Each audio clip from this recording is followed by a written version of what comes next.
Okay, here's a video analysis of this Scarecrow and Frontroll clip. So the first up is the Scarecrow, and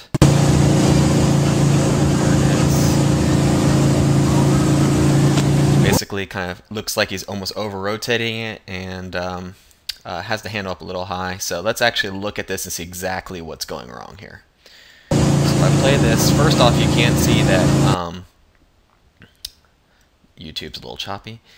He's never really coming off the edge, so that's automatically kind of giving you a whipping type motion. And what that does is that makes it harder to keep the handle in close to your chest, because when you edge all the way through the wake, it kind of creates a whipping motion and just makes it harder to keep that handle in. If you change your edge just slightly, you don't have to change it that much for this particular trick, it'll make keeping that handle in nice and tight towards your chest easier. And when it looks like you're over-rotating, but actually you're not, if you look here, when you slow it down, I stop it, you're actually in perfect landing position. The only problem is the rope is so high that you have slack and you can't actually lean on it. So you don't have your lifeline to land with. So if your rope was nice and in your chest, then you wouldn't end up having any slack and you'd have like a hard line to pull on when you land. But since you don't, since it's up high, if I play it, you see it basically gives on you and you fall back because you don't have anything to lean against because it's up too high. Okay, so just to show you, another thing is it looked like you probably weren't, pause this a little.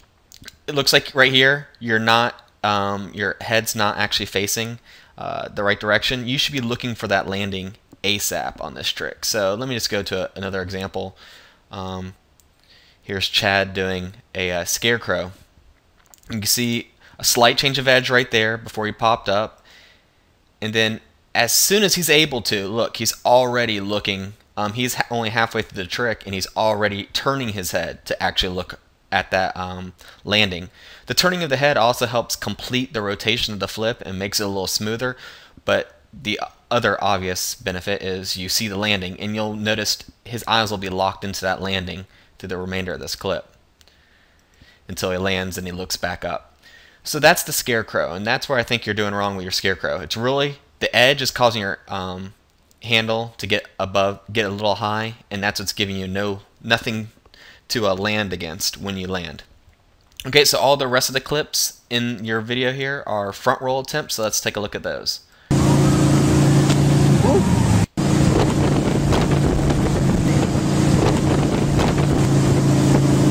Okay, so they're like you mentioned in your comment, you're going Scarecrow on almost all of them. You're not letting off your edge at all in this. In this trick, even more so than your Scarecrow, you're going to have to let off your edge. Is it possible to do it without it? Yes, I guess so, but it's much harder. And really, it gives you more of what's called an elephant. And if you don't know what an elephant is, you can just ask what is an elephant on our forums, and we'll let you know. Or you could probably do a search for elephant in our library. Anyways, an elephant's basically just a Scarecrow that comes back to front roll. So unless you're doing that, then you're going to need to change edges more so than your Scarecrow when you're doing your front roll. A big part of it also is, let me come here, play it. You'll see here, you're 3/4 away through the flip, and you still got both hands on the handle. So you need to release that handle quicker, because that back hand on the handle is what pulls you around to the Scarecrow. So let me just show you Kyle doing the front roll. You'll notice he changes edges right there. He changes edges. He's already flat, and he's at the bottom of the wake, and he's already flattened off for the changing of edges, or letting off the edge. And he pops into it, and he holds on with two hands, and right there is where he lets go. So right before the peak of his jump, he lets go. You can actually let go even later than that. And it'll be easier to stay in the front roll rotation. But he holds on to it for about as long as you're going to ever want to hold on to it, unless you're doing some sort of elephant. So right at the peak of your jump, you should definitely have, or the peak of your invert, you should definitely have let go of the hand, let go of the handle with your rear hand. And what that does is, the longer you hold on to it, the more you're going to have to use the front hand to pull you back to front roll. So I'll show you what I mean here.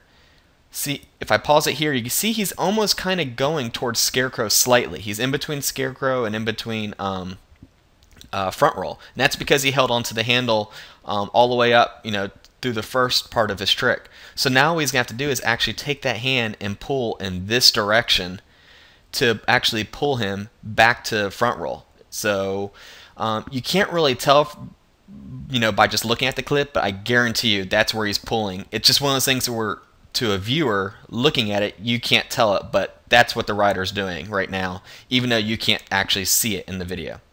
So if I play it, even though you didn't see the pull, I guarantee you he pulled in that direction to pull him back towards Frontroll. So that's really it. You're hanging on, for your Frontrolls, you're hanging on too long, definitely. And you need to change edges. It's pretty important, especially if you don't want to do some sort of elephant type maneuver. And that's that.